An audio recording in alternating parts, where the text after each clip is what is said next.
over that cliff thinking, boy, anyone who's in that is in deep trouble. What do you think, Arama?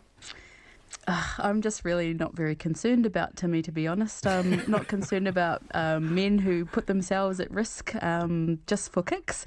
I'm more concerned about women who are not safe in their own homes. I'm more concerned about Māori who are harassed on the streets by police, by trans people who can't walk down the streets safely, and by Muslim people who can't get on a plane without fear of being detained and harassed. So, yes. I think if we're going to legislate anything, maybe we should focus on those bigger issues and just leave Timmy to it. I understand your list of priorities, but I suppose the riposte is that men will do these things. I mean, would AJ Hackett ever have bungee jumped? Would Charles Upham have charged the Germans? I mean, there is daring do in men and women, isn't there? And there always will be. Absolutely, yep. All right, I want to ask you another. While Bernard puzzles over that, many people by now will have, over the years, become aware of the struggles that dairy farmer Dave Hunger has had to keep his homemade adventure park open. Fernbrook Farm in Stratford. He invented and built amazing machines like, giant bikes and flying foxes and magic carpet rides, which is like dryland wakeboarding. 200 people at a time on his open days. No one was ever hurt, he told us today.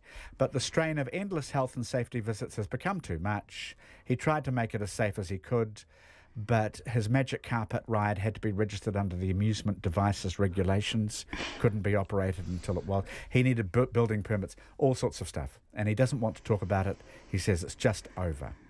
Are you sad he raised a goodly amount for charity, especially this past summer? Are you sad that this sort of thing's closed down? Well, I get that it seems frustrating for everyone that there's so much, health and safety stuff that goes on and building permits and the likes. But, we live in a regulated society where a disaster quickly goes around the world and our reputation is at stake. When we have adventure sports disasters, we rightly ask, why wasn't this, skydiving firm properly regulated, or why was this balloon? Can I interrupt you here? 2 people hospitalised yesterday on a guided excursion in Skipper's Canyon. Around this time last year, we were discussing the 150 riders taken to hospital from the adventure park on Christchurch's Port Hills. So it happens even in the regulated environment. Yeah, and New Zealand has sort of gotten away lightly with this, partly because of our ACC culture, which allowed us to sort of have dangerous things done without being facing class action lawsuits. And,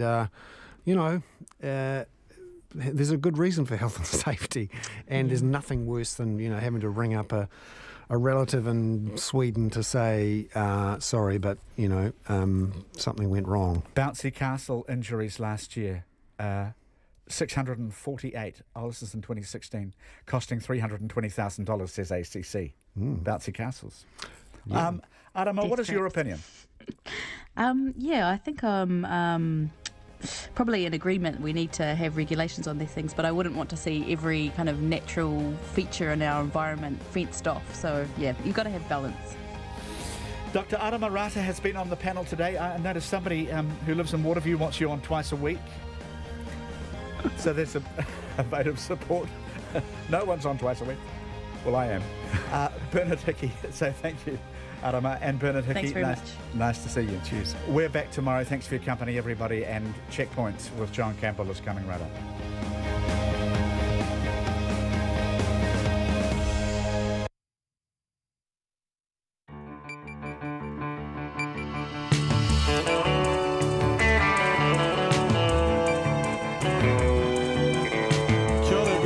News in 45 seconds or so, and after that, Checkpoint for Tuesday the 27th of February. Tonight, Simon Bridges is the new leader of the National Party, and Paula Bennett will stay on as his deputy.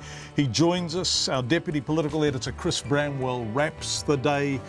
And we're in the Prime Minister's hometown of Morrinsville, which is in a very safe national electorate, of course, to ask people what they make of National's new leader. Also tonight, the crisis unfolding at our schools, why there's been a 40% decline in the number of people training to be teachers, and this really is problematic, and how when Gita brought the rains to Maraho, the rains brought down a flood of logging debris. All that and more coming up.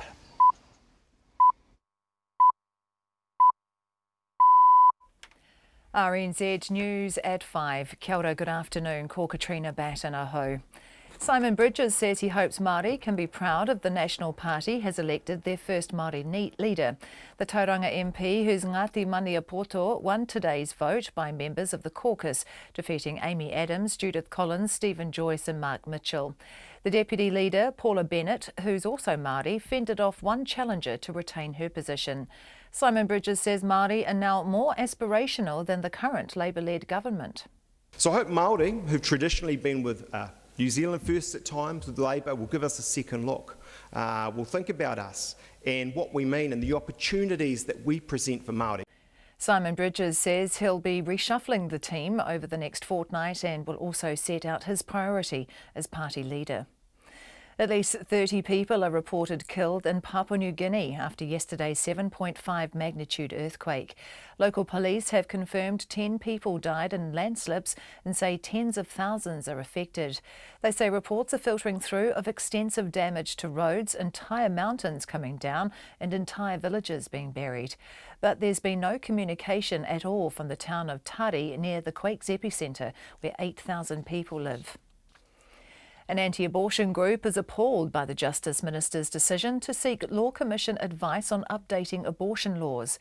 The government has indicated it wants abortion to be treated as a health issue rather than a criminal one. Michelle Kaufman from Family Life International says abortion is included in the Crimes Act for a reason. She says treating abortion as a health issue for women ignores the health of an unborn child. An unborn child can be operated on and given transfusions when they need proper health care. But when Andrew Little and the Labour Party say that abortion is health care, they are saying it is health care to kill a vulnerable preborn child. Michelle Kaufman says more protection is needed for children, not less. Emergency call operators say an answering machine is causing critical delays in people getting the right help. A Spark operator usually answers 111 calls and directs the caller to either police, fire or ambulance. But when there's an influx of calls, an automated system is used, which gives options to push a number for the required service. However, call takers say panicked people often push the wrong number. In one case, a fire service operator didn't know how to deal with a call from a man saying he was going to kill his family. Fire and Emergency says it will train its staff to deal with all types of emergency calls from next month. A trade union says chorus subcontractors doing ultra-fast broadband work have been exploiting workers, classing some as volunteers. The Labour Inspectorate started investigating last year after revelations of an unpaid trainee program run by the subcontractor UCG. The union says about a dozen workers have since come forward to report abuses, and the Labour Inspectorate has interviewed several of them. An A2 spokesperson, Joe Gallagher, says some immigrants have not been paid but won't complain as they're trying to meet the requirements for a visa. For all of them, they're coming to New Zealand for a better life, but when they get here, they're exploited and they're put into this position. And we're seeing a growing picture of this across a number of sectors in New Zealand at the moment. It's just unbelievable. Joe Gallagher says although early cases were in Nelson, that may be the tip of the iceberg with 900 subcontractors working in Auckland. Banned toxic foam has been discovered in 2 fire trucks at Nelson Airport. The Environmental Protection Authority says it also found the foam in numerous storage containers. The foam containing the potentially cancer-causing chemical PFOS was banned in 2006. The authority has ordered the airport to use the foam only in emergencies while it comes up with a plan to get rid of it. The airport says it didn't know the foam was banned. The foam has contaminated drinking water supplies in Marlborough and Manawatu and triggered water testing around defence bases in Auckland and Canterbury. A petition calling for a ban on single-use plastic bags has been delivered to the Minister of Conservation, Eugenie Sage, at Parliament. The petition, with 65,000 signatures and a letter endorsed by the former Prime Minister Helen Clark, was presented by the Jane Goodall Institute and Greenpeace. One of their supporters, Laurie Foon from the Sustainable Business Network, says she's confident the campaign will encourage change. The letter is backed by companies and groups such as Countdown, Bunnings, the SPCA and Forest and Bird. It's 5 minutes past 5. Sport. The New Zealand cricket captain Kane Williamson is in doubt for tomorrow night's second one-day international against England at Mount Maunganui due to injury. The Auckland batsman Mark Chapman has been brought into the squad as cover. The coach Mike Hesson says Williamson has a minor hamstring injury, which isn't related to any of the other injuries he's had over the summer.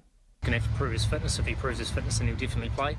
Yeah, he's had a few little niggles over the last few months, but no, this is just a mild hamstring strain, but it's one that obviously he's got to make sure he's 100% ready to go. Black Caps coach Mike Hesson. The All Blacks and Crusaders prop Wyatt Crockett is retiring from international and Super Rugby at the end of the season, but unlike many of his peers, he won't be heading overseas. The 35-year-old, who's the most capped Super Rugby player of all time, will continue playing provincial rugby, having signed a 2-year deal with Tasman. Winter Olympic medalist Nico Porteous felt he was in a dream when he arrived back in the country to a hero's welcome in Auckland this morning. The bulk of the team arrived home today after New Zealand's most successful Winter Games, with 16-year-old Porteous and Zoe Sadowski-Synnott winning bronze medals. They were the first Winter Olympic medals for New Zealand in 26 years. Porteous says he still can't believe the medal is his. I still look down and I just can't believe that that's hanging around my neck and that it's, it's actually real, and I'm just lost for words whenever I look at it. Nico Porteous. That's the news. Listening to abuse survivors, We're consulting on those terms of reference. The Human Rights Commission and those who originally instigated this inquiry always had the state as a starting point. listening to teachers' concerns, I've listened to the biology teachers and they don't want to do that. So I just suggest we need a little less tweeting here, a little more listening. and who's listening into spies? When you read about the level of kind of digital surveillance that we all live with now, you can see why for an intelligence agency this might still be an attractive tool. Listen in. Morning Report with Guy and Espiner and Susie Ferguson, weekdays from 6. Then on 9 to noon, the minister responsible for planting 1 billion trees, Shane Jones, on what to plant, where and who gets to decide. And after 10, the EU's chief climate change negotiator, Jacob Worksman, on turning policy into progress. Join me, Catherine Ryan, on 9 to noon after Morning Report on RNZ National. Met Service weather through to midnight tomorrow. Northland, fine spells, but a few showers developing later tomorrow. Auckland to Taranaki, including Coromandel Peninsula, Bay of Plenty, Taupo and Taumaranui. Mostly cloudy with patchy rain or drizzle, clearing in Waikato, Waitomo and Taumaranui tomorrow morning. Gisborne and Hawke's Bay, fine and cloudy periods. Whanganui and Taihape to Wellington, also wide at upper. Scattered rain gradually spreading south this afternoon and evening, then clearing tomorrow morning, leaving high cloud. Nelson, Buller, Westland, also Marlborough and Canterbury, rain spreading south this evening and early tomorrow, then clearing in Marlborough and Canterbury. Fiordland, fine with high cloud, occasional rain developing tomorrow afternoon. Otago and Southland, mainly fine with high cloud, however cloudy at times about coastal Otago. And for the Chatham Islands, cloudy with a chance of a shower. It's 8 minutes past 5 and you're listening to Checkpoint. Thank you very much indeed, Katrina Batten. Simon Bridges it is. He'd been the favourite. He believed he had the numbers or could get them, and he was right. At 12:45 this afternoon, the 41-year-old father of 3, a former Crown prosecutor, educated at what was then Rutherford High School in West Auckland, then at Auckland and Oxford universities, became the leader of the National Party. 56 opposition MPs who want to be back in government in less than 3 years' time. To do that, they'll have to find a coalition partner or win enough votes to govern alone. That hasn't happened since MMP was introduced. And remember, the last time New Zealand elected a one-term government was in 1972, and even that may not have happened had the Prime Minister, Norman Kirk, not died in office. So the Nats have a job of work to do. I spoke to Simon Bridges just over an hour ago and asked him why he wants the job. Yeah, because I'm excited about the opportunity. You know, I feel very motivated about New Zealand. I'm a proud Kiwi, I'm a proud New Zealander. And I think that we've got the possibility to have a tremendous 2020s. You know, I do think that, New Zealand should be upbeat, should be confident, should be a land literally of opportunities. I think we've had a good legacy. We've got a very strong economy at the moment.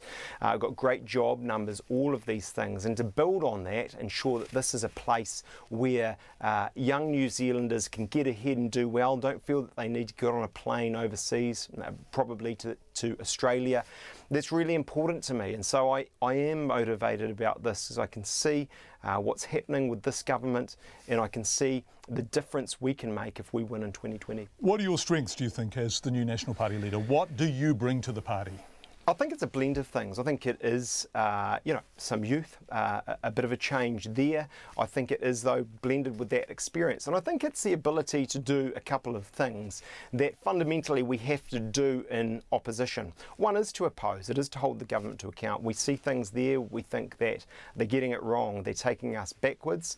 We're treating water fundamentally as a country, and we do want to attack those sometimes quite firmly but fairly. But I think more than that, it's also a clear view that we can have a great future, and that to do that we will need to, as the National Party, as the opposition, make sure we're not simply talking about what we've done, but we're developing positive forward plans, policies for New Zealand 2020. I think if we can do that, we can win. But it's that blend, I suppose I'm saying to you, John, of yes, opposition skills, but also the ability to think deeply as a caucus about where we want to take New Zealand, and to make that clear to New Zealanders over time, particularly in 2020. You said you wanted to lead a modern National Party. Are you modern, or are you just young? They're different things, aren't they? Correct, they absolutely are. I think I am modern. I think what is true is every New Zealander is a bit different. We'll have our quirks, we'll have our views on things. But what is true, John, is if you look at my record as a minister, whether it's in transport, where I led I think incredibly progressive moves in public transport and cycleways and electric vehicles in a range of areas. People can see a very modern face of National and where we're trying to go there in infrastructure. I think the same is true when I was the Energy Minister. So I think everyone's slightly different, but I understand the distinction you make. I'd argue pretty clearly with you, I am both. And please don't misunderstand me. We've got a strong platform in National. We were 44, you know all the facts, but 44.5% of the votes. That's a fair point to make. But we do need to move on. We do need to make sure that New Zealanders, without being radical, understand that we're thinking about issues around the environment. We're thinking about our regions and how we can ensure that government enables small businesses in the regions, not gets in their way, which is a grave concern I have with this government. Okay. All of this, of course, is after 9 years in government, and it's hard to sit there and thump the table and say this is what we'll do when you actually had 9 years to do it. I want to ask you, you described this government as unambitious. What was the most ambitious thing you achieved as minister? I think ultimately it was probably billions of dollars of investment into infrastructure that I oversaw. And I appreciate you say, well, you know, that's public's money and so on. But we had to believe it and we had to do it. And I worry in that specific example, and we choose many areas, but in that specific example that this government's going to take a tea break. You referred to David Longy, well, he talked about tea breaks.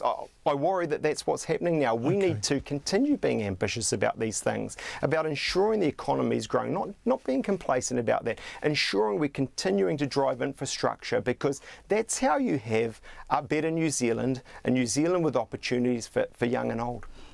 Let's talk about ambition, but just before we move on, I want to talk about modernity or being modern. Do you regret voting against marriage equality now? Doesn't that define you as conservative?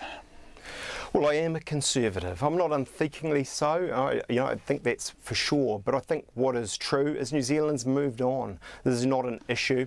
So were you wrong? Would I vote Do you differently? regret that Yes, vote? I would. You would. I don't know if I would say regret, because of course what is true is that was then, and that was a position that I took then for a bunch of reasons that I think have some validity. But today, What I would say to you, John. What were the valid things about that position?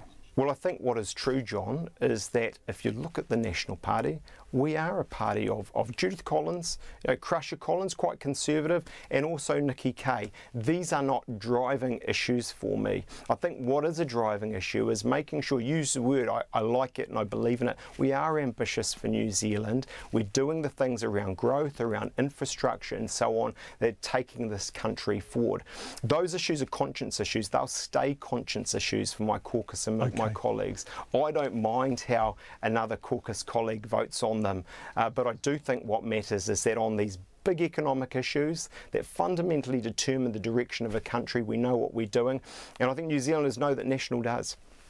You talk about taking New Zealand forward. Can we look at your top 20? Jerry Brownlee at 5, Jonathan Coleman at 8, Anne Tolley at 11, Nick Smith at 15, Judith Collins at 16. A lot of runs on the board there. Will they survive the reshuffle? How many of your older, more senior members will you retain near the top of your cabinet, kitchen cabinet? Look, I think there will be change. I don't think there's any question of that. I intend to have a reshuffle in the next fortnight or so. I'm not kind of pretend that there's going to be anything other than, you know, a tricky exercise to think through.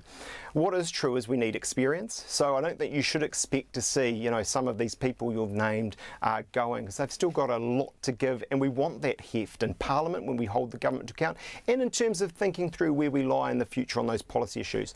But I think what we need to do is actually what we did over the last 9 years well, better I would argue than Labour, and that's to continue bringing through fresh talent. Now, we could try and go through names. I'm not going to do that today. Okay, you will have answers though on that. And that will be revealing, won't it?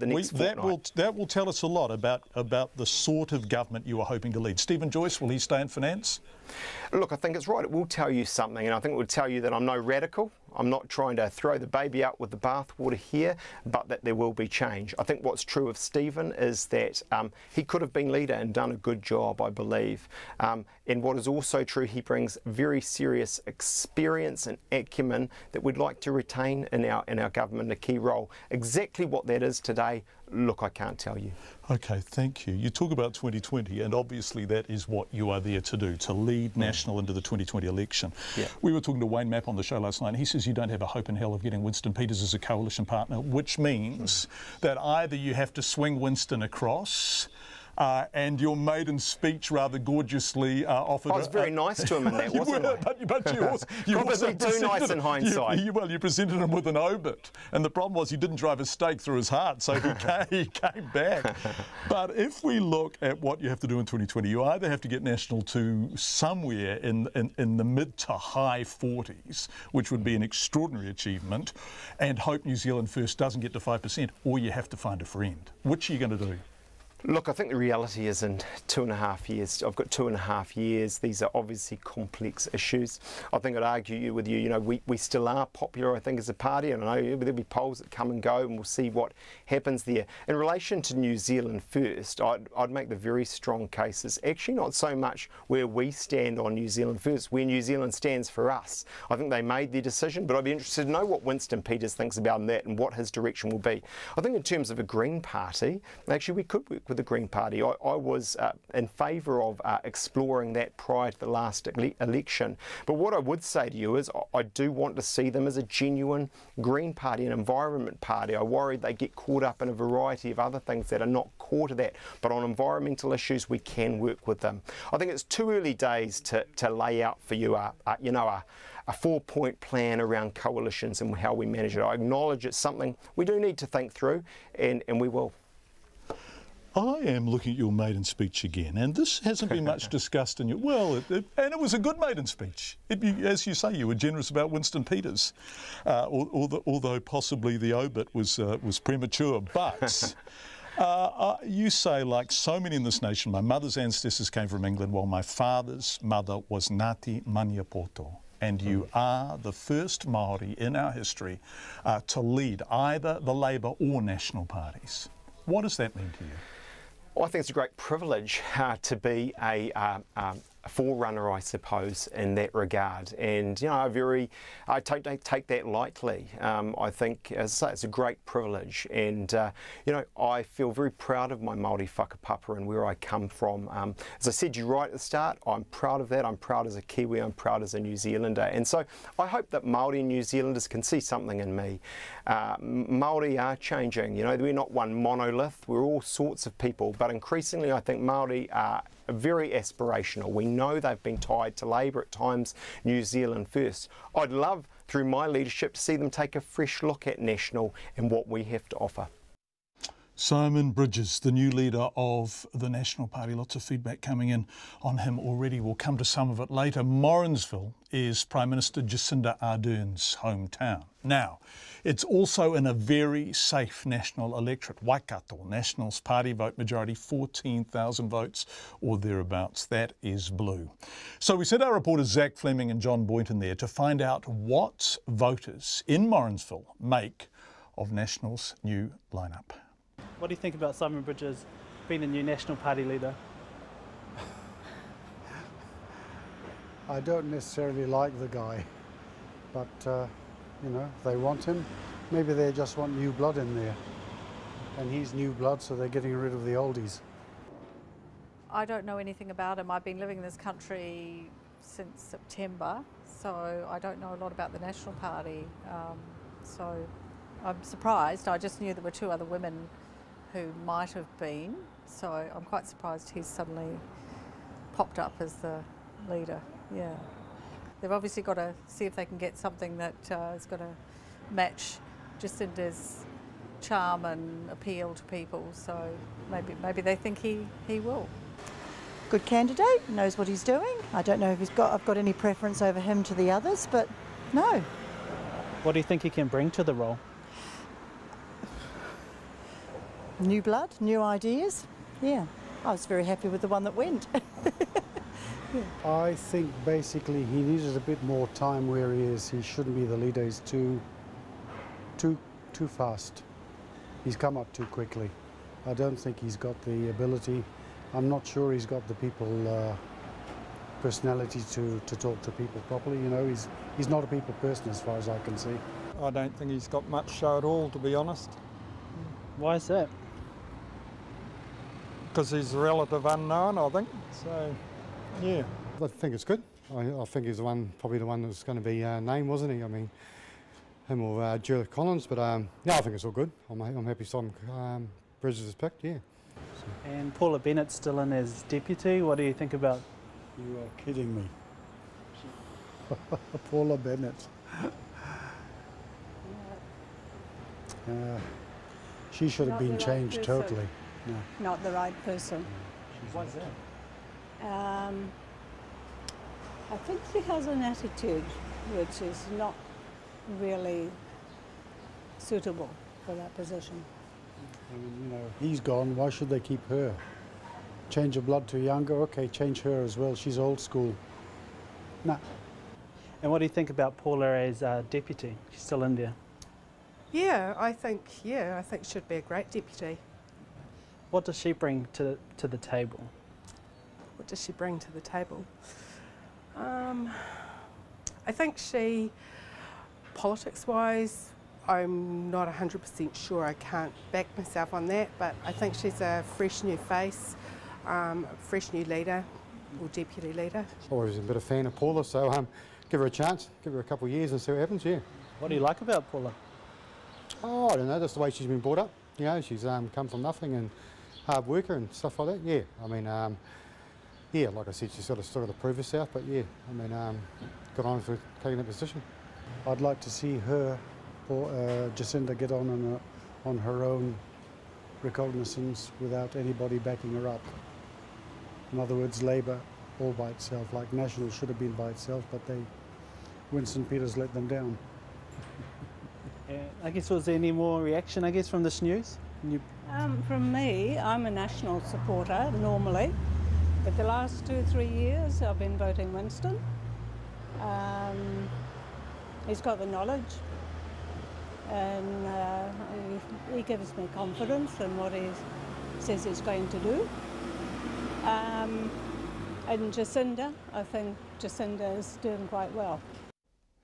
So people in Morrinsville, which is Jacinda Ardern's hometown, of course, but in a very safe national electorate, Waikato. Later in the programme, Chris Bramwell, our Deputy Political Editor, is going to look at what unfolded today. That is coming up on Checkpoint. It's 24 minutes past 5. Let's change the subject. A 40% drop in the number of people training to be teachers is being described as a ticking time bomb for retiring teachers. Latest Education Ministry figures show between 2010 and 2016, the number of people enrolled in teaching training dropped from 14,500 to just under 8,900, while the population grew by more than 400,000. Nita Blake-Person has been speaking to principals who say they're struggling to find staff to fill their classrooms. Just 4 or 5 years ago, schools in central Auckland were receiving around 500 applications for each teaching position. But the principal of Te Hihi Primary School in Karaka, Kevin Bush, says these days they're lucky to get even a dozen, with a starting salary for a teacher at around $49,000. Back in 1979, the gap between a backbench MP and a top-of-the-scale teacher was less than 5,000. Now it's close to 100,000. Mr Bush says the low pay rates and high workloads mean people just don't want to be teachers anymore, with jobs often being filled by people from overseas. The school is having to bring them up to speed with the way we do things in New Zealand, our pedagogy, just our approach around the different cultures that we have in our schools, the way we are inclusive in nature in our classrooms, the special needs issues that we are dealing with in our classrooms, etc., etc. Auckland secondary school principals have warned they face a shortage of 3,000 teachers over the next 10 years if urgent action isn't taken to get more of them into classrooms. New Zealand Education Institute Te Reo Roa President Linda Stewart says it's not just recruiting teachers that's the problem. Well, what we're hearing is that we're losing around 20% of those people who go into teaching within the first 5 years. She says it's important teachers are valued for their work.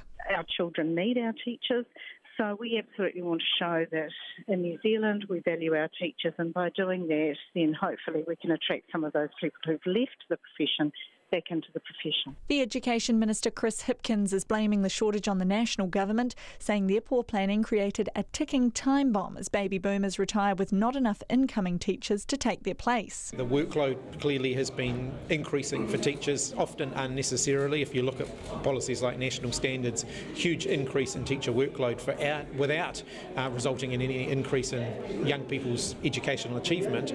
I think dealing with some of those issues will make teaching a much more attractive career. The government introduced a $9.5 million teacher supply package late last year, but Mr Hopkins says it's clear much more work is needed. Teachers have been saying this isn't a particularly good career to go into.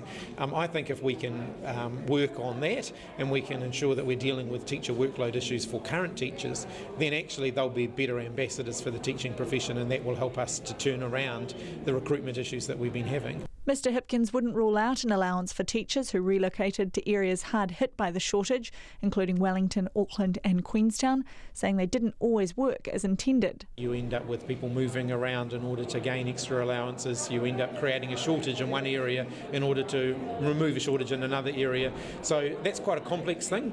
I'm not necessarily saying that a geographical allowance is going to be part of the answer. I'm not ruling it out, but I think it's unlikely that that will be part of the answer. Mr Hopkins says the government is working on a long-term strategy to make teaching a more attractive profession. Mō te hōtaka o te ahiahi nei, ko Nita Blakeperson aho. 28 minutes, almost past 5. School and a meat pie were the main things on the minds of our Winter Olympic medalists when they arrived back in New Zealand this morning.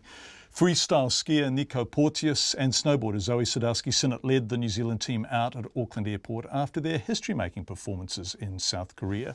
Barry Guy with this report.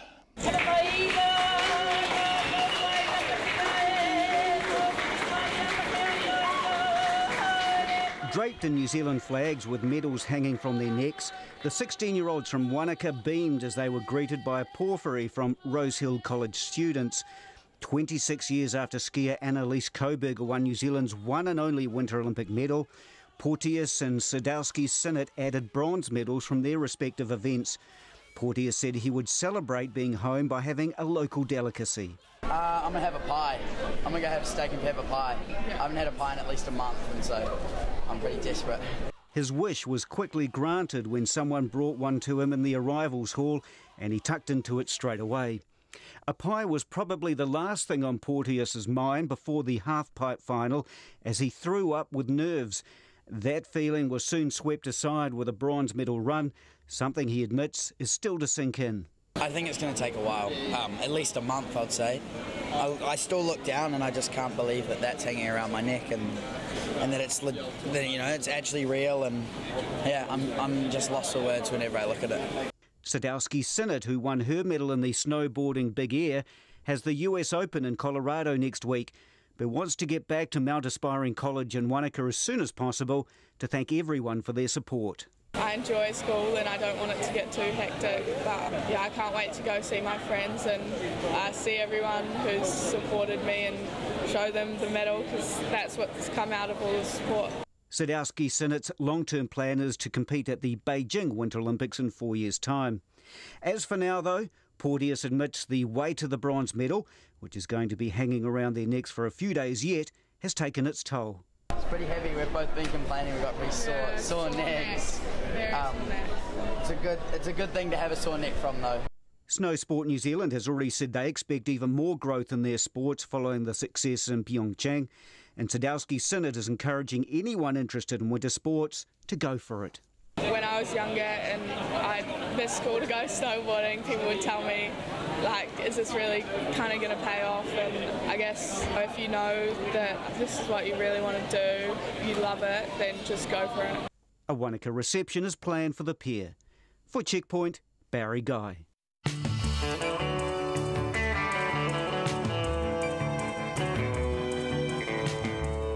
16 years old, I know we keep pointing it out, but what remarkable young New Zealanders. Coming up on Checkpoint, a public meeting will be held tomorrow night in Maraho after Cyclone Gita brought a flood of logging debris down onto lands.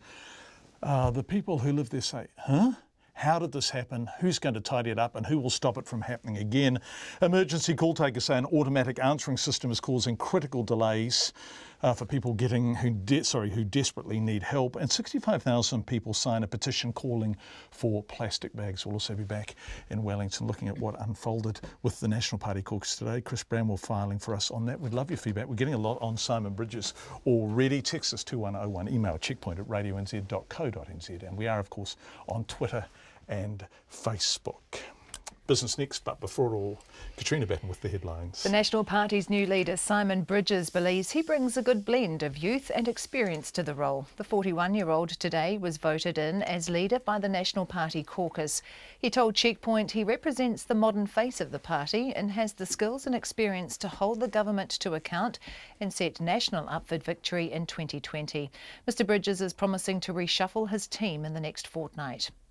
The police in Papua New Guinea say reports are filtering through of extensive damage to roads and large landslides following yesterday's 7.5 magnitude earthquake. 10 people have so far been confirmed dead, but it's feared the death toll could be at least 30. An anti-abortion group is appalled by the Justice Minister's decision to seek Law Commission advice on updating abortion laws. Andrew Little has indicated the government wants abortion to be treated as a health issue rather than a criminal one.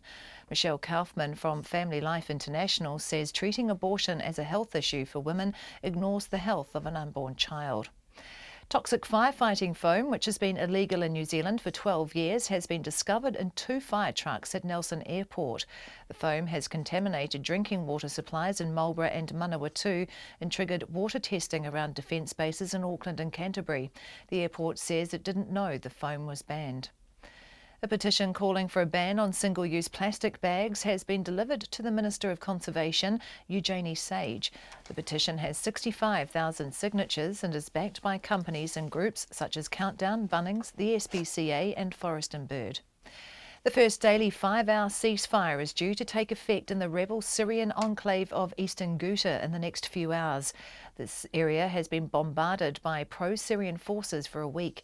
Russia has called for the ceasefires to allow civilians to leave. Those are the headlines. I'm back at 6. Which is about 25.5 minutes away, 26.5 minutes away. It is. Thanks, Katrina. Let's turn to business news now with Jonathan Mitchell, who is beaming in from the Wellington newsroom. Hi, Jono. A couple of companies tonight you're looking at that have benefited from the weather.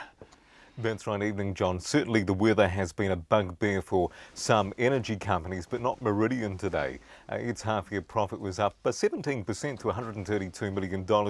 Now, heavy rain played its part because it filled the hydro lakes in the north. Other energy companies have lakes down south where it was dry. So Mercury generated more power, it got a higher price for that power as well, and it added customers, so there was solid demand. It's expecting to report record operating earnings in the full year as well, but You know, if we're going to another company out today, PGG writes in also similarities with the weather. They're a rural services firm with lots of exposure in the real estate and products for farmers industry. They had a wet spring, but then it turned into a dry summer, late November, December. So that benefited its different divisions, including horticulture. So that brought forward harvests as well as sales of some products. And its net profit was steady at $14.6 million. So I was speaking with the Chief Executive, Ian Glasson, earlier today. He said the weather is always a bit of a wild card. It's very hard, and it's one of the joys of being in the agriculture business. You never know what the weather's going to throw at you. For us, fortunately, the business is fairly resilient. We did see a very wet spring, which delayed the start, but the same token, that also led to some increased sales in various chemicals and other areas. So it's an ill wind that blows no one any good. But it was certainly a great performance across the board to be able to recover from the late spring. Our challenge, of course, is in the full year, trying to predict what's going to happen in South America, where we have a strong seeds and grain and retail business, and in Australia, where we have a strong seeds business. And that all comes in the autumn season, so weather, again, is a critical factor in that, and we're looking forward to seeing some sort of recovery in both of those markets that had a pretty dry summer, and we're looking forward to some rain to get that second half of the year sales. Oh, that's the Chief Executive of PGG, Ian Glasson. I think he only became the boss late last year from memory, didn't he, Jono? But just a few months ago. Yeah. But sounding pretty bullish. That's right, they're upbeat about their full year as well. So a couple of companies there that have exposure, big exposure to weather, but they're upbeat about their full year. Yeah. What happened on the markets today? The top 50 index had another stronger session, up 20 points to 8,360. Kiwi dollar as well, 72.8 US cents, 92.8 Australian. John, no CBL financial result today. They're in administration, so a financial result is on the back burner. But another busy day tomorrow, the likes of Sky Television and TradeMe. And we look forward to you telling us how they've gone this time tomorrow night. Jonathan Mitchell, our business reporter from Wellington, thank you very much indeed. Let's stay in Wellington and go to the Met Service, where meteorologist John Law is joining us. Kia ora, John. Kia ora. Still a few showers around to start the day up in Auckland. Temperatures, though, very warm and very humid through the night as well. Starting off around 20 degrees Celsius, climbing to highs of 25. Areas of cloud and a few showers still possible as we head through the afternoon. Elsewhere on the North Line, we'll keep a bit more cloud up through the Bay of Plenty and perhaps some afternoon fine breaks, but we are going to find some better weather pushing through for the afternoon once any early showers clear off. And even for Wellington, although a rather cloudy and wet start, things should brighten up a touch through the afternoon with some brighter skies, but still a fair bit of high cloud with us through the afternoon there. Elsewhere really is a case of getting rid of that early morning cloud, some brighter skies returning through the afternoon. Highs back to around about 26 degrees Celsius for the likes of Palmerston North, but just a bit of high cloud still with us. Heading down towards the South Island, a wet start today for the likes of Christchurch and Canterbury. Should brighten up for the afternoon, and we should find some fine spells. More low cloud though, pushing back in for the afternoon. As we go down the country, we'll find the best of the weather perhaps down towards the likes of Dunedin and Invercargill. A bit more cloud lingering around the western coast of the South Island, but some brighter skies down south and some of those warmer temperatures as well. A cool start for Invercargill, 7 degrees Celsius, but climbing to 22 degrees Celsius for the afternoon. And that's it from me. Thanks, Don. You said 22 in Invercargill. Looks like the high of the day in the South Island. Go Invercargill. Let's head to the other end of the island, though, Maraho, on the coast west of Kaiteriteri in the Tasman district at the top of the South Island. Gita also went there, of course, although the locals thought that escaped relatively unscathed at first.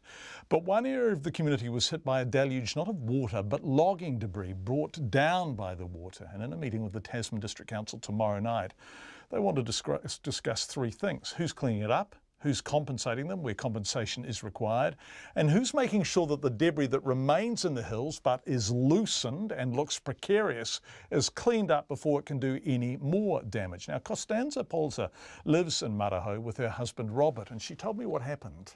We were basically standing at our living room window looking outside going, what is all this hoo-ha about Gita?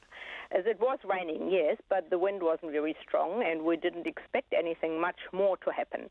But then all of a sudden one of our daughters just yelled, the horses, the forestry. And on our flat land, we have about 13 horses belonging to 2 different daughters, and a flood flash from the forestry behind us, which is hilly and reasonably steep at places, and it has just been harvested, just came down like a tsunami and brought with it logs, an endless amount of logs, and the water came like a river, like the very beginning of a river, and it just flew over our property. The horses were running, jumping fences, breaking fences, and just running away from it. And then it just carried on, and it didn't take very long, and we had a real strong river going across our paddocks. And you know, at a later stage, when we knew the horses were fine, we actually looked at it and said, on the waves, on the river, one of our sons, who is a whitewater kayaker, could have gone playing in the waves. It was just the enormous amount of water that came down in this flash flood, and we had 3 of those. And the water brought with it the debris of the logging? Well, that's exactly right. Well, it was the water that swept down the debris of the logging. And the debris included logs? Had some logs not been cleared yet? Oh, well, a lot of stuff was just left behind by the forestry at that stage. I do not know whether it was ever planned to tidy up, but what was lying on that hill just came down with the water. And what's even more scary, there's more up there. And it's all on your land now. The stuff that came down the hill is on your land. That's right. That's on our land. It went across the road. It went into wet water area. And, not just on our land. I mean, the same happened at other places in Marahau. So what's the community doing? I understand you are going to have a community meeting about this? Well, the TDC is, I mean, there are other areas in close by affected as well, like Rewalker in Brooklyn. And I know that TDC has met with people from other areas. Tomorrow they come out to Marahau, and they will, they give us an opportunity to listen to them and hopefully listen to us. See, the way I feel about it, it's not, we don't really want to talk with the logging company. We don't want to have anything to do with them. It's council. The logging company needed a resource consent to harvest, and they got the resource consent, and the outcome is this. So, firewood for the next 23 years on our land for us and all our friends, and mud everywhere, and land that can only be used as grazing once grass will grow on it again, which is actually tourism zoned. We could have a campground there, we could have all sorts of things there, but really we can't, because exactly what has happened now has happened about 25, 30 years ago when that hillside behind us was harvested then. So we actually want to deal with the council. The council needs to make sure that it gives resource consents that protect the people in that area, not anything else. We don't have anything to do with a logging company. So the meeting's taking place tomorrow night. Some people are pretty exercised about this in the community. The Tasman District Council says its contractors and local forestry companies are working together to remove logs and debris that has impacted its infrastructure across the district as a result of GITA. It says local forestry companies are identifying dump sites for the debris. The company have also been asked to help with resources to remove logs, especially where it is impeding infrastructure such as bridges, culverts and roads. The council tells us the forestry companies are also actively remediating any damage to private companies. We're going to keep an eye on that, because we've heard some people who say that's not the case yet. The Crown says that if the man accused of the Quarry kidnapping case is to be believed, then he is one of the unluckiest men in Auckland. Today, lawyers for the Crown and Defence made their closing arguments at the High Court in Auckland, where Colin Jack Mitchell denies charges of kidnapping, causing grievous bodily harm and assaulting a woman with intent to sexually violate her. Our court reporter Edward Gay filed this report. The Crown prosecutor Kirsten Lummis told the jurors that the case against Colin Mitchell was made up of many jigsaw pieces, but one of the larger pieces would have to be the gloves found at the crime scene, 25 kilometres northwest of Auckland at a riverhead quarry. She said they were found to have Mr Mitchell's DNA on them. That DNA is 800,000 million times more likely to belong to Mr Mitchell than another person chosen at random. Crown would say, well, he's one of the unluckiest men in Auckland. if he's to be believed. The one pair of gloves he chooses to pick up and try on at the warehouse, the one pair in a 3-pack, no less, happens to be the very same pair that ends up bang in the middle of a crime scene. But Miss Lummis said Mr Mitchell's bad luck got worse. A crime scene where a Ford Mondeo, just like the one driven by Mr Mitchell, is seen entering and exiting. A Ford Mondeo that has a tow bar, just like Mr Mitchell's car. A Ford Mondeo that appears to have a sticker on the driver's side windshield, just like Mr Mitchell's Ford Mondeo. And then there's also the evidence putting his cell phone in the area when Mr Mitchell told the court he was at a park in Avondale, kilometres away. And the one day he chooses to spend over an hour cleaning his car just happens to be later that morning. She told the jurors Mr Mitchell had stumbled for answers and had lied to them in an effort to explain the compelling evidence. Mr Mitchell has a dark side. Comes out late at night in the early hours of the morning when he is alone, wanting to dominate women, young women, wanting to show power and control. Miss Lummis said while Mr Mitchell was able to use the water blaster at work to wash away evidence on his car, he was not able to use a water blaster at the scene. As well as leaving behind the gloves, there were tyre tracks in the dirt which were a partial match to his. But Mr Mitchell's lawyer, Mark Ryan, said it was not his client and it was not his car. Drunk, unconscious, wearing a dress, in a car, somewhere from Great North Road to Riverhead, and not one iota of forensic evidence to support that proposition. He said there wasn't even evidence that Mr Mitchell's car had recently been cleaned inside. Mr Ryan said the cell phone pinging data was unreliable and imprecise.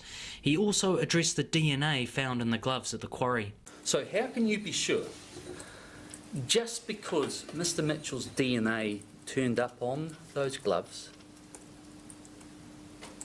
that he is responsible because you have the other DNA that wasn't tested because Miss Melia wasn't asked to test it, found inside the glove from a probable wearer of the glove? He told the jurors that the Crown had failed to prove their case beyond reasonable doubt. The Crown case needs to have several strands of the rope being strong and firm. Those strands that I've just discussed with you are very, very, very weak. Tomorrow the jurors will hear Justice Fitzgerald sum up the case before they retire to consider their verdicts. Mo te hōtaka o te ahi, ko Edward Gay aho. The US President put on a show of bravado at the White House as he met with state governors to discuss school shootings in the wake of this month's shooting in Florida. Not only did Donald Trump vow to turn grief into action, he criticised the failure of sheriff's deputies at the Marjorie Stoneman Douglas High School to take action and suggested he himself would have run in unarmed to help. From Washington, here's the ABC's Penny Timms. High school student Maddie Wilford remains in hospital almost 2 weeks after a gunman killed 17 people at her school. I'm so grateful to be here, and it wouldn't be possible without those officers and first responders and these amazing doctors, and especially all the love that everyone has sent, and just like all the love that's been passed around. I definitely wouldn't be here without it. It's stories like hers that have prompted calls for stronger action to prevent gun crime. US President Donald Trump. I had lunch with Wayne LaPierre, Chris Cox and David Lehman of the NRA. And I want to tell you, they want to do something. And I said, fellas, we got to do something. It's too long now. We got to do something. And we're going to do very strong background checks. We've got to do background checks. If we see a sicko, I don't want him having a gun. And he says no matter what, he'll ban bump stocks, which allows someone to turn a semi-automatic into a machine gun. By the way, bump stocks, we're writing that out. I'm writing that out myself. I don't care if Congress does it or not. I'm writing it out myself, okay?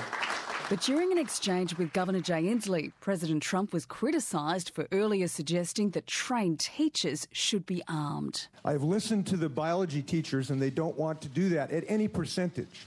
I've listened to the first grade teachers that don't want to be pistol packing first grade teachers. I've listened to law enforcement who have said They don't want to have to train teachers as law enforcement agencies, which takes about 6 months.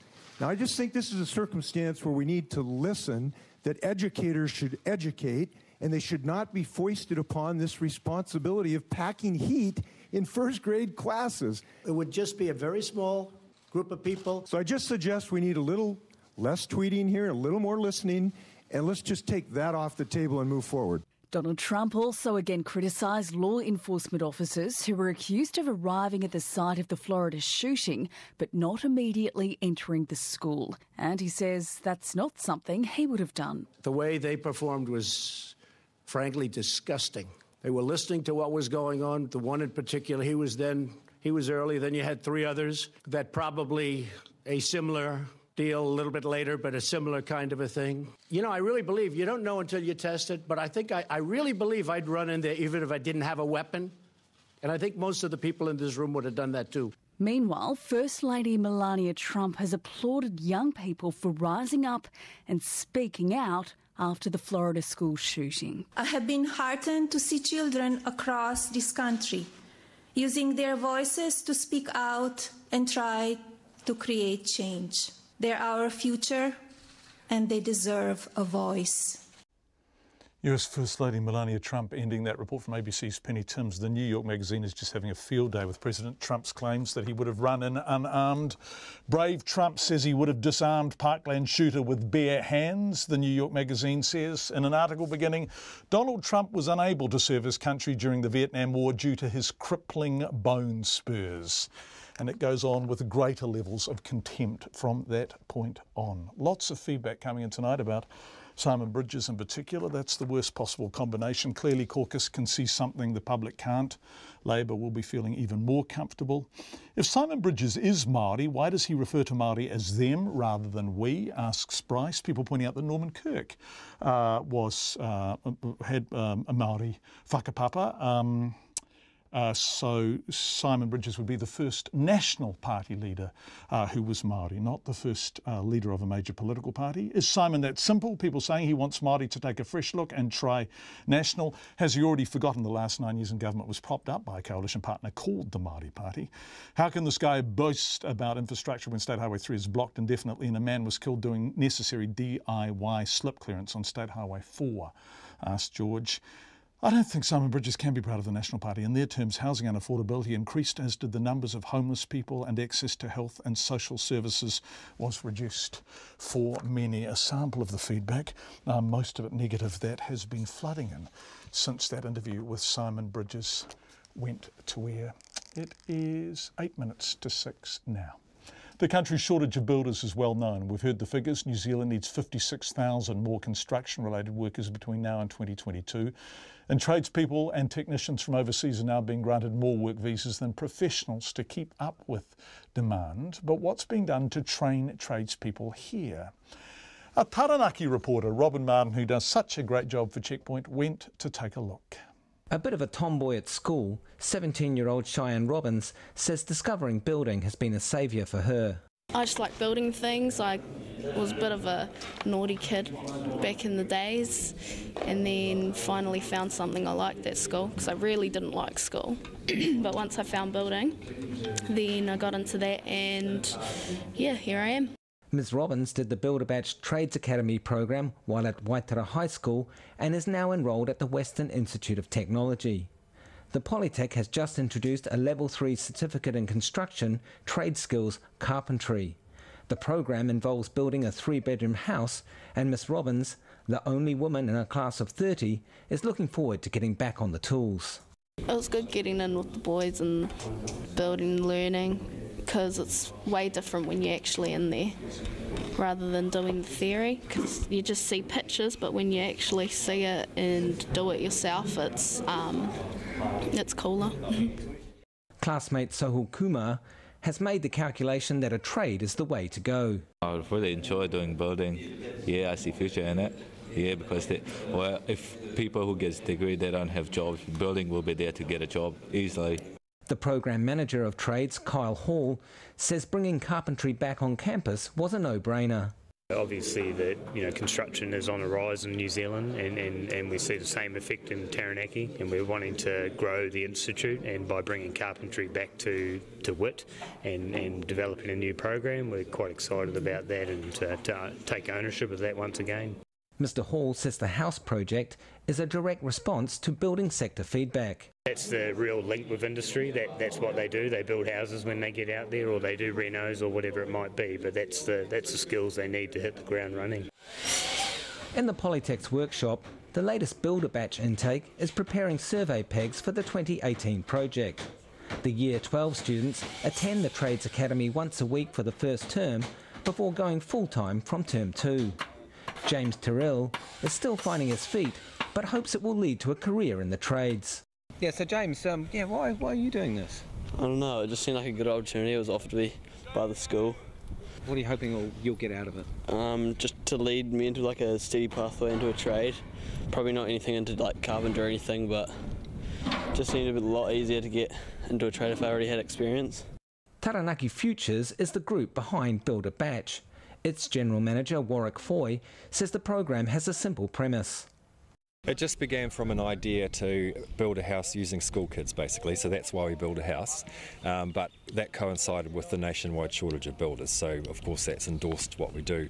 I guess from my perspective, the most valuable thing about this is the maturity that the young students gain on the course, but also the opportunity for industry to be involved in education, and that's massive for us. Mr Foy says the trades had for too long played second fiddle to academic careers. Yeah, I think we need to open the eyes that these guys are not just going to be on a building site for the next 50 years. Not that there's anything wrong with that. It's a starting point, and there's so many opportunities for them to get into management, project management, any part of those things where the money is really good. The managing director of Pepper Construction, Andrew Pepper, is a fan of the pre-trade schemes. So you get to try before you buy, more or less, and the fact that they're building something already gives them an advantage over a young person who's come straight out of school or has no building experience at all. And if you're worried about how Cheyenne Robbins is going to cope with all the males in her class, you needn't bother. Oh, grew up with 3 brothers, so I'm not phased. Doesn't fuss me at all. The Builder Batch program boasts huge success in moving its students into apprenticeships or on to further study. That is something the Polytech is confident its carpentry students can also look forward to. I Taranaki mo te hōtaka o te ahiahi, ko Robin Martin tēnei. Watch this space. That was a reaction from the Minister of Conservation, Eugenie Sage, after she received a petition with 65,000 signatures calling for the ban of single-use plastic bags. More than 100 people were at Parliament today alongside the Jane Goodall Institute and Greenpeace to hand over the petition and a letter endorsed by former Prime Minister Helen Clark. Katie Scotcher was there. Ban the bag, Jacinda! Ban the bag! Ban the bag! Ban the bag, Jacinda! Dressed in plastic bags holding banners, supporters chanted as they arrived at Parliament today. Tina Ngata, an advocate for sustainability and Indigenous rights, led the crowd. She says New Zealand, a country often at the forefront of change, has fallen behind. We certainly are not the leaders in this space, but we can be again. It's just going to take some really forthright movement and some really forthright decisions. So like a plastic bag ban, then I think we can start to get back on that pathway of being leaders again. New Zealanders use over 1 billion plastic bags a year, and Laurie Foon from the Sustainable Business Network says she's worried about the impact the bags will have on the future. I'm also standing here for my children because I'm an eternally positive soul, but when I am really becoming concerned about what our planet is going to look like for their future, that's what the emotion that's coming up. I also feel embarrassed as a human that we've actually got to this point. The National-led government didn't support a levy on plastic bags, but had been in talks with councils and the retail industry about it. But the new Minister of Conservation and Green Party MP Eugenie Sage says New Zealand can do better. We use about 1.6 billion each year in New Zealand. They are a convenience, they are a convenient habit, but they have significant impacts on wildlife. We can do what other countries have done. 30 other countries have legislated to get rid of single-use plastic bags or put in levies. Ms Sage says the petition will be tabled in Parliament, then referred to Select Committee. She says an option will be presented within months. For Checkpoint, call Katie Scotcher-Tene. It is 1 minute to 6 right now, and a lot of feedback tonight. Thank you. Some of it about Maraho on the coast west of Kaiteriteri in the Tasman district, and the logs that were washed down by the water, the rain that came with Cyclone Gita. Unwanted logs and branches are left behind after a forest has been felled. In heavy rain, these same logs and branches create dams. After more rain, these dams break, creating destructive flash floods. This is history repeating itself. Same thing happened in Golden Bay with the big storms 7 years ago. Promises were made then to sort it out. It's a miracle no one has been seriously injured, says Glenn Shaw, who is writing to us from Motueka. Lots of people writing, they seem to be Labour Party supporters, saying how delighted they are that Simon Bridges has got the top job for the Nats. A lot of feedback finding Simon Bridges a bit wanting tonight. We'd love to hear from people who think he's the bee's knees, or even rate him a little bit. Do get in touch. Text us 2101. It's almost 6 o'clock.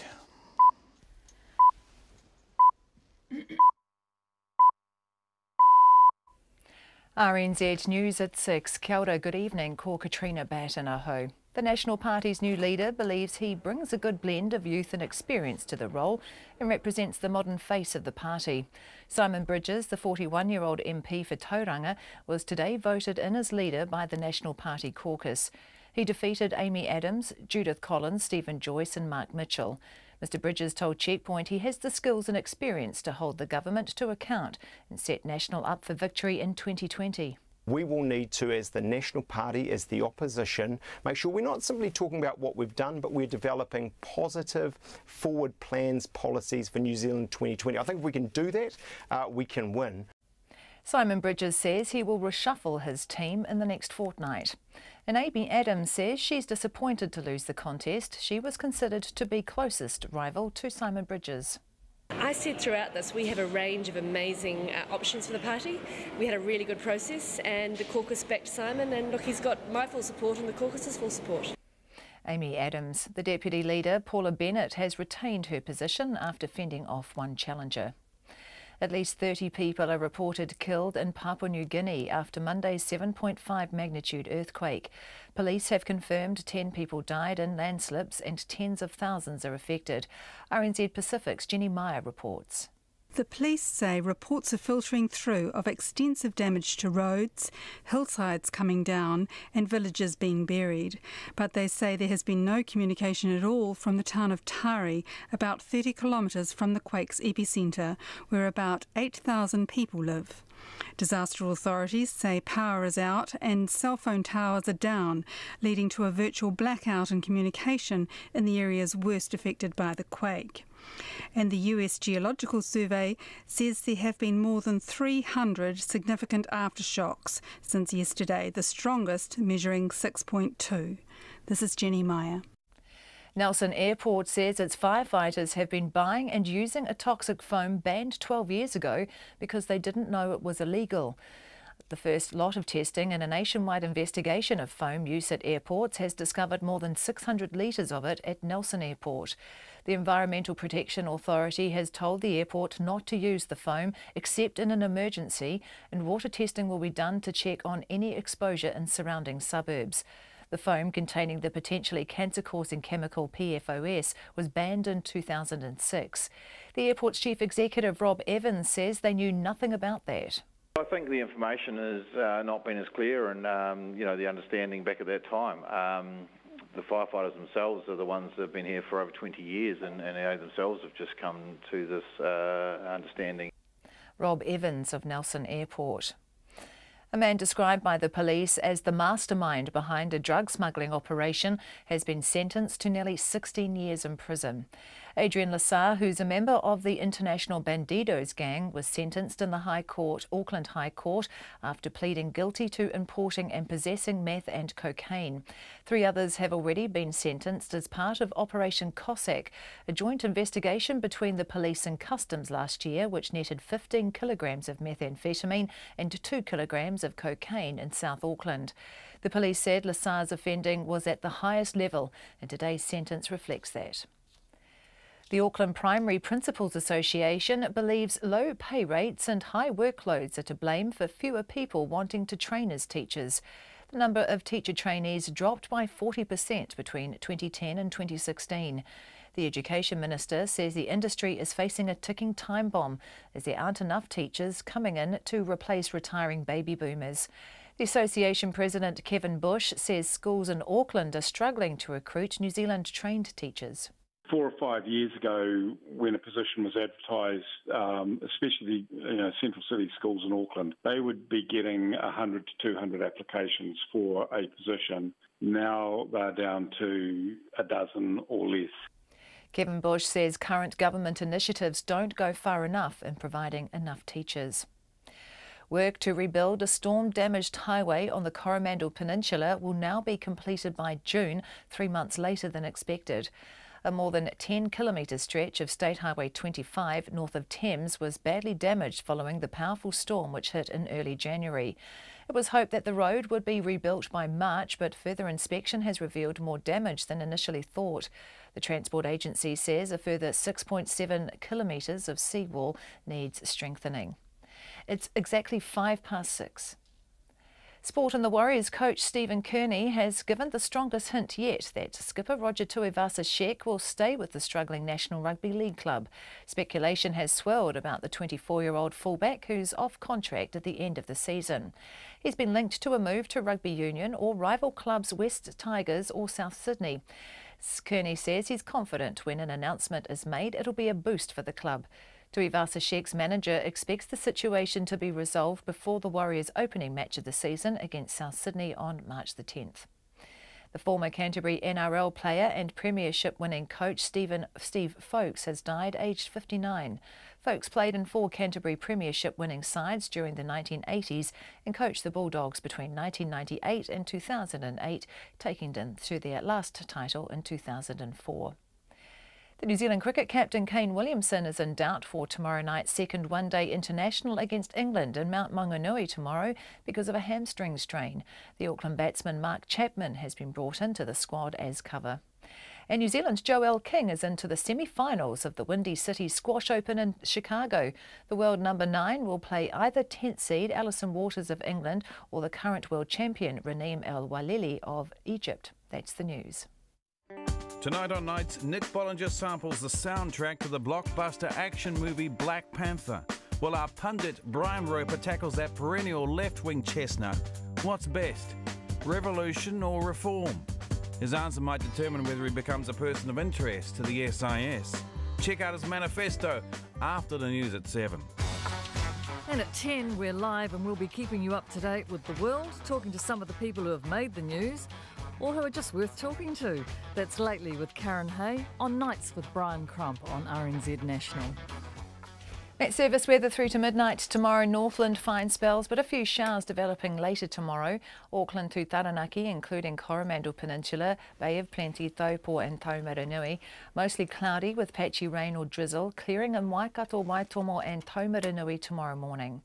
Gisborne and Hawke's Bay, fine and cloudy periods. Whanganui and Taihape to Wellington, also Wairarapa.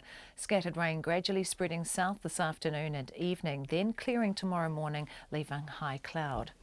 Nelson Buller, Westland, also Marlborough and Canterbury. Rain spreading south this evening and early tomorrow, then clearing in Marlborough and Canterbury.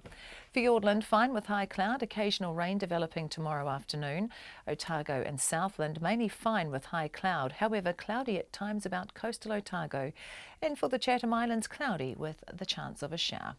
It's coming up to 8 minutes past 6 and you're listening to Checkpoint. Thank you very much indeed, Katrina Batten. And thank you for being with us. Everyone on the day, Simon Bridges has won what's been dubbed the worst job in politics. The 41-year-old Tauranga MP, National's first Māori leader, is promising a caucus reshuffle within a fortnight. He told us earlier on the programme it wasn't going to be radical, but it was interesting he didn't commit at all strongly to retaining Stephen Joyce in the finance portfolio. That interview is now available online. It went to air just after 5.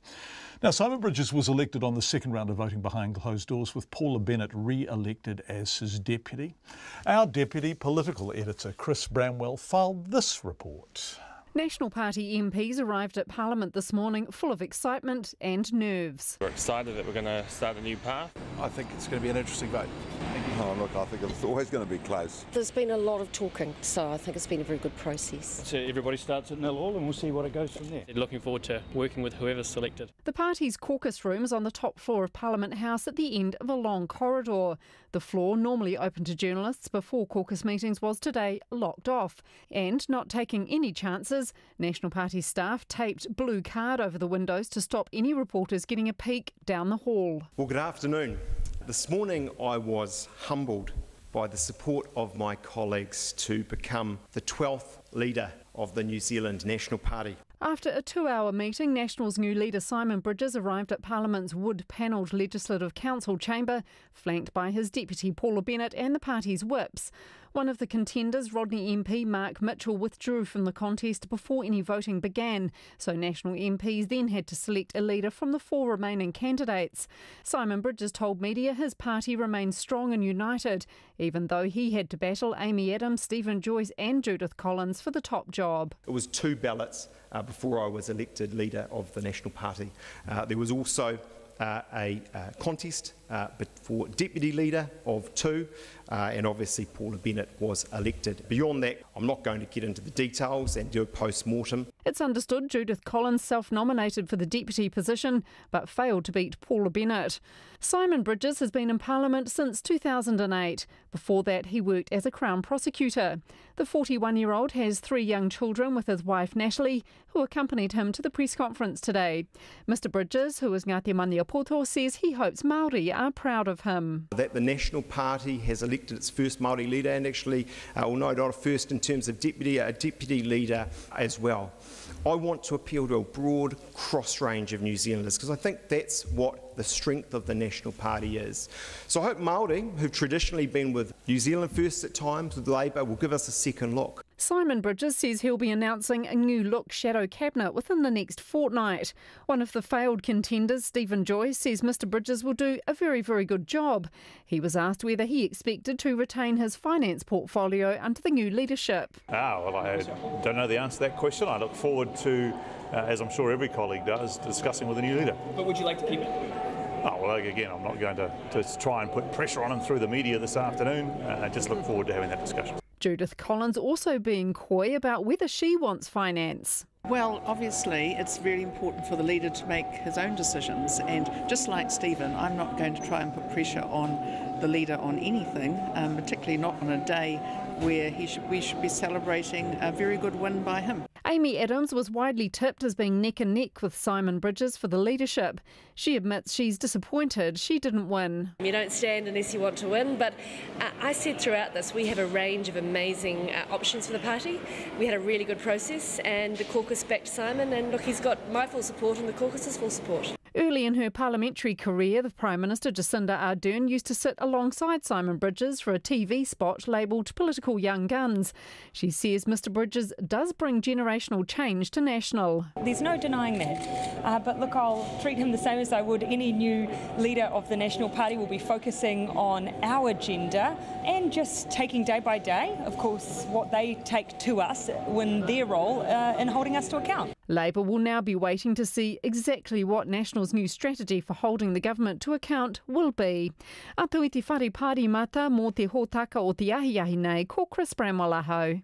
We asked for some positive feedback on Simon Bridges because he was getting a bit of a rough time in our texts and emails and stuff, and someone said the reason you don't hear people say good things is people only complain. They never contact you when they're happy about something. And Peter, I think that's a very nice interpretation of the fairly one-way traffic we're receiving. Someone else talking about Simon Bridges being Māori and wanting Māori to reconnect with the National Party. And he asks, where was Bridges' voice when thousands of Māori were rendered homeless on the back of huge immigration and no investment in housing, rising penal statistics and poor education statistics? Emergency call takers say an automatic answering system is causing critical delays in people getting the help they need. When you call 111, a Spark operator usually answers and directs the call to police, fire or St John ambulance. But when emergency workers are too busy to answer, an automated recorded message system is used. That system gives options to push a number for the required service. But some call takers told Sally Murphy people often push the wrong number, putting them in a potentially dangerous situation. I had a call come through that was meant for the police. A man said his family was messed up and that he was going to kill them. I had no idea what to do. A woman came through to fire but needed St John. Her husband wasn't breathing. I could only ask her the basic questions we've been given. It took over 3 minutes to transfer the call. It's stressful. We're not trained to deal with police and medical calls. This whole system was just thrust upon us without consultation. Fire and Emergency Communications Centre staff say they're concerned the automatic system, known as interactive voice response, is putting people's health and sometimes their lives at risk. The interactive voice response system has been operating for about a year. Its message automatically kicks in when there is no call taker available to answer. Fire and Emergency Communications spokesman Gavin Travers says staff have expressed concerns about the new system, but the correct processes are in place. They aren't asked the questions that have been supplied to us from those agencies in their way that they can, the best, gathering the information, adding it to the event and transferring it to the agency. Call takers say the system can be confusing for people who are in an emergency and it can result in undue delays. But Mr Travers disagrees. We need to look at the more holistic picture around why they might have come to us in the first place. So if IVR is actually implemented and a caller presses the wrong button inadvertently by their own action, they may go to the wrong agency. Now, every agency has a no-blame process in collecting event information and sharing it with the right agency. I spoke to several call takers, all who wanted to remain anonymous because they still work for Fire and Emergency. One told me they're concerned police are understaffed and that's causing the IVR to kick in more often. But Police Communications Manager Inspector Miles Schwartberger says the police have 229 communications staff, including 56 who were recruited and trained in the last 5 months. She says there will be another intake of call takers in April. Professional Firefighters Union spokesman Mike McCaney says they've told Fire and Emergency bosses about workers' concerns, but no changes have been made. He says call takers are fed up. They certainly need to be given some training in that area if that's what they want them to do, and there has to be a way of speeding up the responses. So if fire and emergency staff do take a medical call, the very first action they should do is respond a fire appliance to the incident and then pass it on to the relevant other service. Sparks says in the last month, the IVR has been used in fewer than 5% of all calls. Fire and Emergency says it will start training its call takers next month on how to handle other agencies' calls. In Auckland for Checkpoint, Sally Murphy. More feedback, some positive feedback on Simon Bridges. He has my full support as the leader of a party that isn't in the process of closing charter schools. And positive words about Simon Bridges, he's not Judith Collins. A defamation trial against the Invercargill Mayor Tim Shadbolt has been told he used a series of newspaper columns to damage a political opponent. Invercargill councillor Karen Arnold is suing Mr Shadbolt and the media company Fairfax New Zealand, now known as Stuff, of course, in the first defamation jury trial in Southland for almost a century. Our Otago Southland reporter Ian Telfer has been at the High Court in Invercargill. After 3 years of legal argy-bargy without settlement, Tim Shadbolt's defamation case began in court today. Karen Arnold's lawyer, Peter McKnight, told the 12-person jury the case is about the damaging of one woman's reputation. We only have but one reputation. Once it is lost, it is extremely difficult to regain. In short, the Mayor, with the assistance of the Southland Times, have allowed the reputation of Karen Arnold to be attacked in various ways. It didn't take long for the first day of arguments to get personal. During debates at the council between October 2014 and April 2015 about its holding company Holdco borrowing more than $100 million more and investing in a kakapo chick rearing facility, things had got nasty. Mr McKnight said Mr Shadbolt then used his columns in the Southland Times to slur Ms Arnold. As indicated, it was the column on 4 April 2015 that was and is so central to this case. The suggestion that Ms Arnold was unprofessional and was a leaker of confidential documents. Karen Arnold herself then took the stand for the afternoon. She went through her personal history, especially her roles as a Southland Times reporter covering the council, a Department of Conservation kakapo ranger and then city councillor. She said some councillors resented her joining the council and questioned her integrity. and she didn't pull any punches in her description of the mayor and the newspaper. It's undeniable that these articles, published by the Southland Times over many years, show that Mr. Chabot was known to be jealous, vindictive, petty and a fibber. In its own words, the Southland Times referred to his growing memory lapses, imperfect memory of events and flawed memories, which is why its treatment of me since October the 25th, 2014 is disgusting as it is darn well personal. Neither Tim Shadbolt nor Fairfax have yet put their defences, though it's been signalled they'll say that the meanings Karen Arnold took from the columns were not what he intended, and that in any case what Tim Shadbolt wrote was his honest opinion. The jury will have to decide if Invercargill's political warrior and entertainer crossed the line, and if so, what it should cost him. The trial's expected to run for at least 2 weeks. In Invercargill, for Checkpoint, Ian Telfer. More feedback. This from Felicity. Hi, John. I often send positive comments to Checkpoint. Not fair to see us all as whingers. I don't know enough about Simon Bridges to comment. I think that's an intelligent and fair position to take. Thank you for listening. No, I'm not saying you're all whingers. I'm just saying Simon Bridges is on the receiving end of fairly one-sided traffic this evening. Unusually, you're often very split on things. 6:20, a pause in bombing in the rebel-held Syrian area of Eastern Ghouta is due to take effect in the next few hours after Russia ordered a daily 5-hour pause. The area to the east of the capital, Damascus, has been under siege for years, but in the past weeks, residents have faced intense bombardment by pro-government forces. The daily ceasefire, which falls short of the 30-day ceasefire called for by the UN, of course Russia wasn't going to go along with that, will allow civilians to leave through a humanitarian corridor. With more, here's the BBC's Tom Donkin. It's not what the UN agreed, but Russia's version of a ceasefire is the best chance of survival for those who call Eastern Ghouta home. More than a week of shelling has led to the deaths of some 500 people, but Russia will order a daily pause in the shelling so that civilians can escape. Yet another sign of just how much sway Russia has in Syria's war. This enforced truce will take all the focus away from the Security Council's earlier resolution, which, with no exact start date, looked over before it had begun. The immediate Security Council resolutions are only meaningful if they are effectively implemented. And that is why I expect the resolution to be immediately implemented and sustained, particularly to ensure the immediate, safe, unimpeded and sustained delivery of humanitarian aid and services.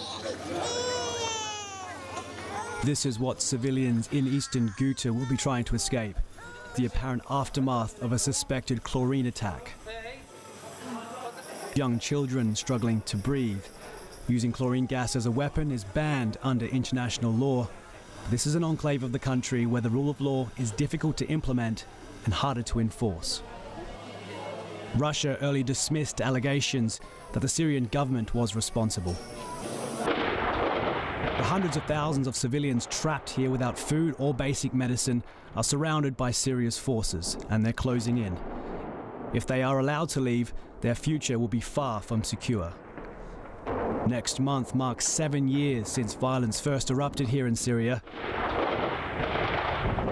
And still the calls for peace are being drowned out by the blasts of war. Tom Donkin with that report. An Auckland councillor is demanding Auckland Transport immediately pull alcohol advertising from city buses. The sides of the buses are covered with big billboards promoting beer and spirits. NZ Bus owns the advertising space on Central and North Shore buses, but as Laura Tupou reports, AT has no control over the ads until it takes over later this year. A bus that circles Auckland's inner city pulls up with an ad splashed along its side. It has a famous New Zealand actor looking at me, smiling, saying, "I'll have a beer." It's sponsored by the Brewers Association and the largest brewers, DB and Lion. The next bus has a playful scene with a man riding a BMX and a woman on his back with the words, "We busy chillin', Karuba, a taste of Jamaica." Auckland Transport has a clear advertising policy that does not allow the promotion of alcohol brands or products, but these two buses are run by privately owned NZ Bus. Councillor Kathy Casey says it's not good enough. She says it's sending mixed messages at a time when thousands of university students are catching public transport to start their year. As a council, we want to minimise harm from alcohol and gambling as part of the Auckland plan, to which they subscribe. Councillor Kathy Casey has asked Auckland Transport to pull the ads, but it says its hands are tied. AT says a huge amount of work has gone into redesigning the city's bus networks and bringing in new bus contracts. It says it can only take over the advertising on buses when the new contracts are in place. For the city buses, that will be in July, and for the North Shore, it will be in September. It says as long as the advertising meets the Advertising Standards Authority rules, Auckland Transport can't tell NZ Bus to remove it. The Alcohol Health Watch Director, Nikki Jackson, says moving the contracts to Auckland Transport can't come soon enough. They expose a huge number of people to their messages and the portrayal that alcohol is fun, it's sexy and it's harm-free. Certainly we don't want school kids on these buses. This is an easy opportunity to get some wins in relation to alcohol harm reduction by getting alcohol off the buses. Dr Jackson says alcohol costs society $4 billion each year and the harms are widespread. We see children born with fetal alcohol spectrum disorder, we see family violence, we see road crashes, we see lost productivity in workplaces, a huge amount of crime and violence on our streets, poor amenity and good order within communities. All of these effects reach far into our communities and more New Zealanders are harmed by the drinking of others than by their own drinking. RNZ News approached NZ Bus CEO several times for comment about why it is advertising alcohol on its buses, but it's yet to respond. AT says it does not advertise alcohol. Mo te hotaka o te ahiahi, ko Laura Tupou ho. We'll let you know the response when we get it. A weather system nicknamed the Beast from the East has hit Europe, bringing snow and plummeting temperatures. Climate scientists say the unusually cold weather is linked to freak warm conditions in the Arctic, where temperatures around the North Pole are estimated to have risen 20 degrees above normal for this time of year, pushing the cold air further south. The BBC's Laura Westbrook from London. The beast from the east is making its presence felt. More snow is expected today, and with it, plummeting temperatures. Did you like soup? Nice. The charity Glassdoor decided it was too cold to turn anyone away overnight. The homeless are at greatest risk. This morning I was woken up with a snowflake just dropped in my eye. I'm just dreading what it's going to be like tonight. Those living on the streets in Moscow were taken to special shelters. That's because temperatures there are expected to drop to -24 in the coming days. The effects of this weather front are being felt across the continent. In Rome, snow covered the city's landmarks. Its biggest snowfall in decades, closing schools and disrupting public transport. But there's always someone making the most of it. St. Peter's Square next to the Vatican, where priests joined in a snowball fight. Even the French Riviera wasn't spared. A blizzard blanketed Cannes. Temperatures in France are expected to drop to -10, but feel much colder. You may have heard about sudden stratospheric warming. The result of that, what goes on high up in the atmosphere, is what we're seeing right now across Europe. You can see all the blues here, the cold air spreading from Siberia, from Russia, across much of mainland Europe and into the United Kingdom. The cold front means travel disruption for millions. Hundreds of trains and dozens of flights have already been cancelled in the UK. Gritters have been deployed to keep routes clear in preparation for the days ahead. Laura Westbrook reporting. Just before we go tonight, this is nuts. An international donut chain is opening its first store in New Zealand tomorrow in South Auckland. We're not going to name it to avoid the wrath of Media Watch, but it will open at 8 o'clock tomorrow morning, and from then on it'll be open for 24 hours as a cafe and drive-through. Now, our reporters John Boynton and Zach Fleming were on their way back from Morrinsville this afternoon when they noticed 15 people were already in the queue for a donut 14 hours before it opens. So they stopped. John Boynton asked T. Felice at the front of the queue if he thinks donuts are a healthy choice. You can have as many fast foods, you can also have healthy restaurants here, but it doesn't change people's eating habits. It's a choice that you make whether to come here and eat. I mean, I love donuts, but it doesn't mean I'm going to live and, you know, breathe it. And I don't know if I look like a donut right now, but hey, man, this is cool, man. Well, she's been waiting for ages for Krispy Kreme. And then we got dragged along, so now we're all waiting. So it's going to be fun. It's awesome, you know. All the negative notes on obesity and that, you know. It's you know, educate your kids, but at the same time, there's nothing wrong with having a sweet tooth. Yeah. What do you think about the location being in South Auckland? The location, it's the perfect location, man. And that's the truth. That, for me, it's the perfect location. So I guess do you have kids or friends that are going to come down? Yeah, I got kids. First place I'm related to her, second place with mates.